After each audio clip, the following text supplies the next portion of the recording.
ایوب انصاری رضی اللہ تعالیٰ عنہ سے روایت ہے، رسول اللہ صلی اللہ علیہ وسلم نے فرمایا، پانچوں نمازیں جمعہ دوسرے جمعے تک اور امانت کی ادائیگی ان کے درمیان گناہوں کا کفارہ ہے۔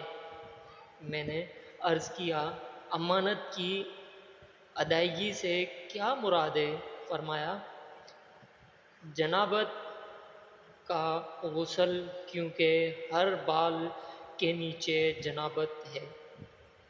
سنن ابن ماجہ حدیث نمبر 598۔ دوستو، اس حدیث کو ثواب کی نیت سے شیئر کریے گا، سبسکرائب کریے گا اور لائک ضرور کریے گا۔ السلام علیکم ورحمۃ اللہ وبرکاتہ۔